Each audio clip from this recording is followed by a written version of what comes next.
Sahabat tani, apa kabarnya hari ini? Semoga selalu diberikan kesehatan dan dilancarkan rizkinya serta dimudahkan segala urusannya, amin. Dalam kesempatan ini, kita sedikit bahas kembali tentang Biosaka. Di mana saat pembuatan Biosaka ini masih sering kita mengalami kendala.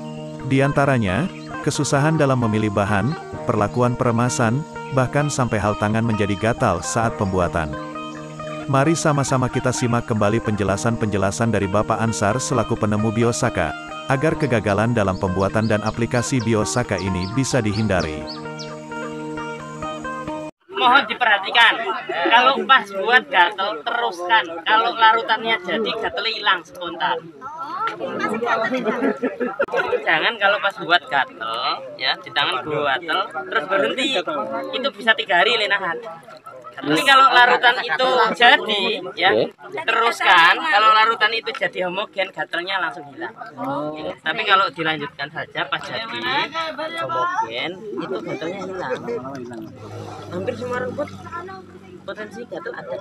Nah, tales, daun tales, sente itu juga gatel. Terus kalau rumput yang gatel banyak. Bila saat meremas tangan terasa gatal, jangan berhenti. Itu penjelasan dari Pak Ansar.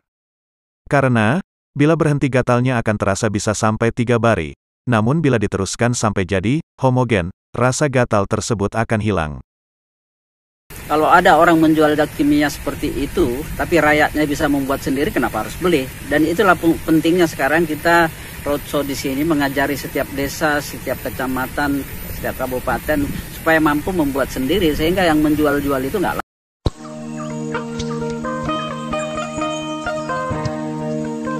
Untuk diketahui produk ini bukan pupuk, bukan pestisida, juga bukan obat yang diperdagangkan.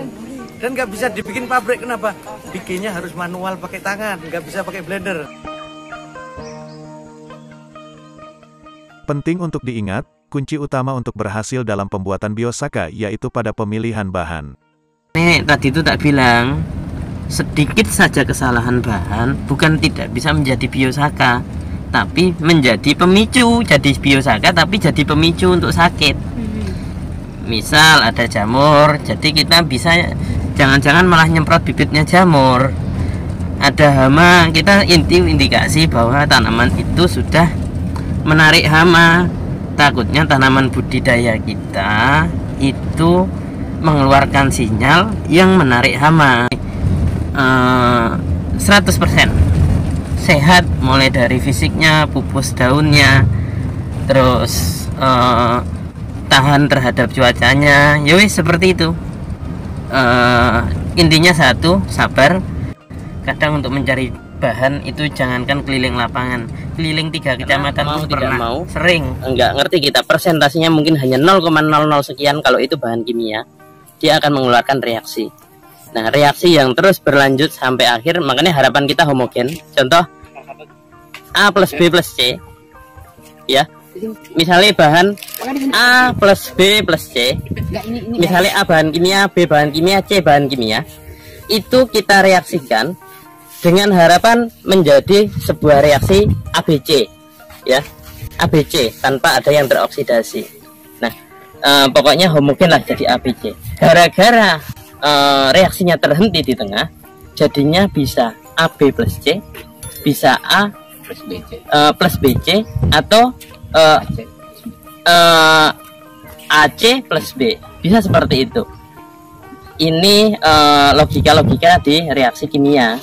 Kenapa kita tidak boleh terhenti? Kenapa tidak boleh ganti tangan? Ganti tangan itu perubahan suhu juga mempengaruhi.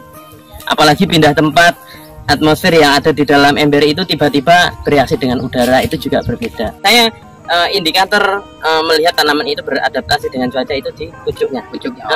Jadi pupus itu nanti akan kaku, tidak akan menguning, tidak akan nguncup, dia nggak mau ini, itu kita di pucuknya. Itu Biosaka yang paling harus ditekankan itu adalah pemilihan bahan. Jadi kalau nyari bahan Biosaka itu sebaiknya jangan waktu hujan atau habis hujan langsung cari. Karena ketika kena hujan, tanaman itu kelihatannya bagus semua. Kadang yang keserang hama, hamanya jatuh ke bawah. Karena asumsinya bagus semua karena kena hujan. Ternyata setelah ada panas, yang kena hujan tadi bagus, ada hama, terus ternyata nggak tahan panas. Kenapa petani ada yang gagal panen? Ketika disemprot biosaka kelebihan, gitu, itu harusnya penanganannya dengan disemprot lagi, mereka takut dipupuk, itu tambah parah. Padahal penanganannya harusnya disemprot lagi dengan biosaka. Untuk dosis aplikasi ke masing-masing tanaman, kita simak kembali penjelasan dari Pak Ansar berikut ini. Untuk dosis di jagung itu 40-50 mili. Ya, padi? Untuk padi sama.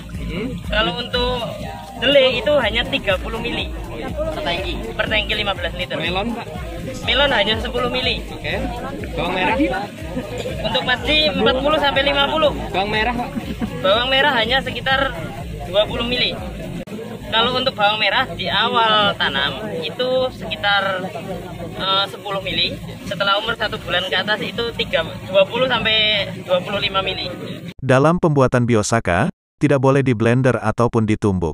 Jangan banyak tangan, maksudnya jangan berganti-gantian meremasnya. Jadi dengan harga pupuk kita yang begitu mahal sekarang, kita tidak hanya mengeluh. Sekarang sudah ada teknologi yang bisa disampaikan. Harapannya petani mencoba, kalau kurang bagus ditanya, diperbaiki. Sehingga harapan kita datang ke sini itu adalah supaya petani itu pendapatannya naik. Pendapatannya naik kenapa? Karena pengeluarannya berkurang. Untuk cara aplikasi penyepraian yang benar sebagai berikut. Kalau ada yang telaten, kayak gini malah boleh di bawahnya. Langsung di bawah. Dia nggak boleh itu kayak gini. Nah, kayak gini malah nggak boleh. Penyepraian harus jauh dari pucuk tanaman, cukup kabut mengikuti arah angin. Bila tidak ada angin, ujung sprayer dibalik menghadap ke atas, minimal jarak 50 cm dari pucuk tanaman. Setunya ke atas kalau lagi nggak ada angin. Ya ke atas tuh gitu. Nah. Wah, berarti wong tani ki kleru, Enggak, khusus biosaka begini, nek lain biosaka bebas. Jadi ini sesuai petunjuk Bapak Menteri, saya di challenge, penyuluh seluruh petani di challenge harus berimprovisasi, harus kreatif, harus berinovasi. Hari esok harus lebih baik, harus ada perubahan. Pak Menteri nggak mau linear-linear.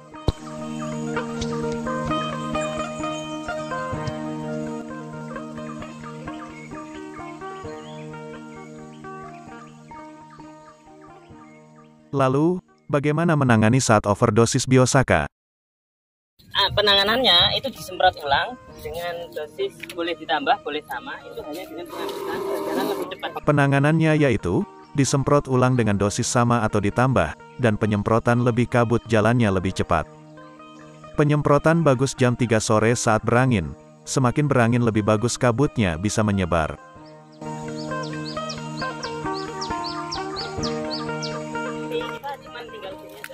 Tuh, lihat tuh. Nah, dari sini udah sampai ke sana tuh. Nah, nanti Pak Ansar itu sudah kita siapkan drone. Jadi cukup dari pojokan sawah aja udah bisa keliling 1 hektar itu 3 jam ya. Nanti sekitar 3 jam nggak nyampe udah selesai.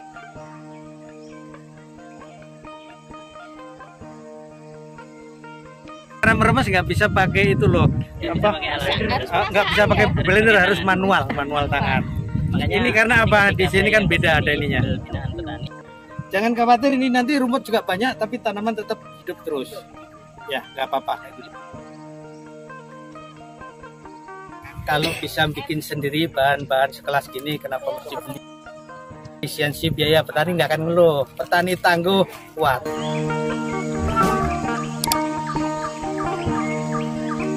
Demikian penjelasan ini, yang dihimpun dari berbagai sumber, semoga bermanfaat ya. Kami mohon dukungannya dari kawan-kawan dengan like dan subscribe. Terima kasih, semoga menjadi keberkahan. Amin. Tetap semangat hijaukan bumi.